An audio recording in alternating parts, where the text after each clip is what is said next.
सबसे पहले बात करते हैं संसद की। लोकसभा में बजट सत्र के दूसरे चरण का तीसरा दिन भी हंगामा और तीखी बहस से भरा रहा।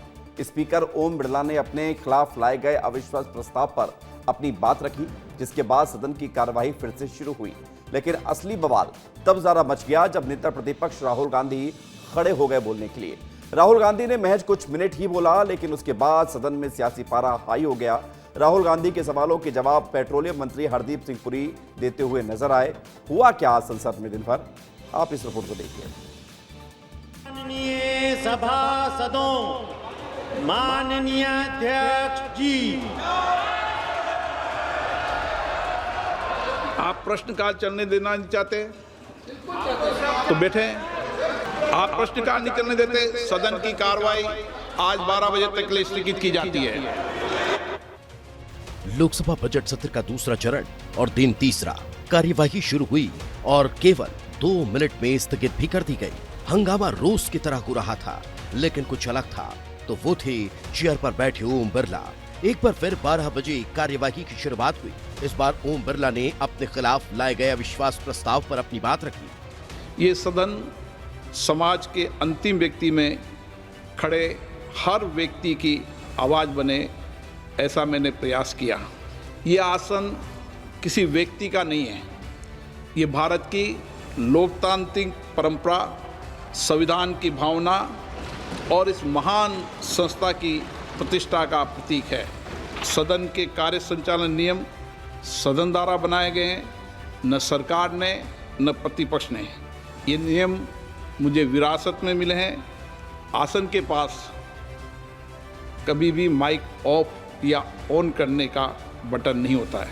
मैं तो ये भी कहता हूँ कि जो 2 दिन सदन की इस विशेष चर्चा पे हमारा समय नष्ट हुआ है, उसको हम आगे कैसे लोगों की अपेक्षाएं, आकांक्षाओं को पूरा कर सकते हैं। इसलिए देर रात्रि तक बैठकर भी हमें ये 14 घंटे पूरे करने चाहिए। ओम बिरला ने 10 फरवरी को आए अविश्वास प्रस्ताव पर आखिरकार अपनी बातें रख दी। इसके बाद एक बार फिर सदन की कार्यवाही शुरू हुई। सांसदों ने कई मुद्दे उठाए। इसके बाद ठीक 4:21 पर राहुल गांधी अपनी बात सदन के पटल पर रखने के लिए खड़े हो गए। The pain has just started. Restaurants are closing.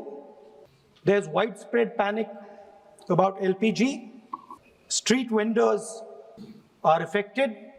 Rahul Gandhi ने शुरुआत तो गैस की किल्लत से ही की, लेकिन बातों बातों में नाम लिया पहले अमेरिका का, फिर जिक्र एप्स्टीन फाइल्स का भी कर दिया। Allowing the United States to decide who we buy oil from, who we buy gas from, whether our relationship with different oil suppliers can be decided by us.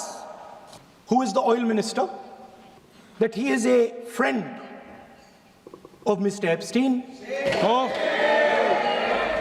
इसके बाद हंगामा मच गया। Speaker Om Birla ने राहुल गांधी को नोटिस का हवाला देकर बोलने नहीं दिया। इसके बाद धर्मेंद्र यादव को बोलने को कहा गया तो उन्होंने राहुल गांधी को ही बोलने पर जोर दिया। सभापति जी, लीडर ऑपोजिशन की बात पूरी हो जाए, उसके बाद मैं बोलना चाहता हूं। सभापति जी, धर्मेंद्र यादव ने बोलने से इनकार किया, जिसके बाद हरदीप सिंह पुरी बोलने के लिए खड़े हो गए तो सदन में केवल एक ही शब्द गूंजा, एप्स्टीन। लेकिन पेट्रोलियम मंत्री ने उस ओर ध्यान न देते हुए अपनी बातें सदन के पटल पर रख दी।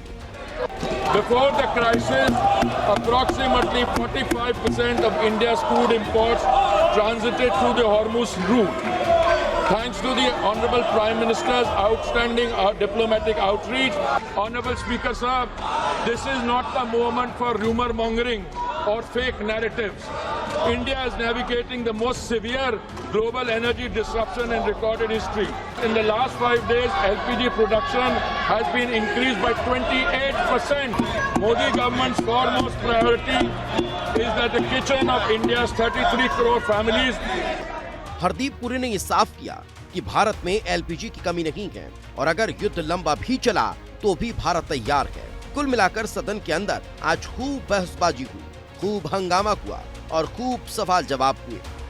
एक ओर सदन में हंगामेदार चर्चा हुई तो वहीं दूसरी ओर सदन के बाहर सिलेंडर के मुद्दे को लेकर जमकर हंगामा देखने को मिला। सदन के बाहर बैनर पोस्टर लिए और काली बर्तन लिए कांग्रेस ने खूब प्रदर्शन किया।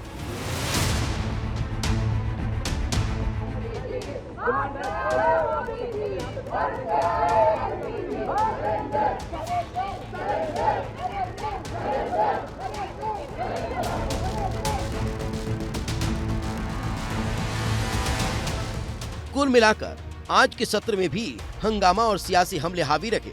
एलपीजी से लेकर विवादों तक हर तरफ सवाल खड़े हुए, लेकिन जवाबों से ज्यादा शोर सुनाई दिया। ब्यूरो रिपोर्ट, विस्तार न्यूज।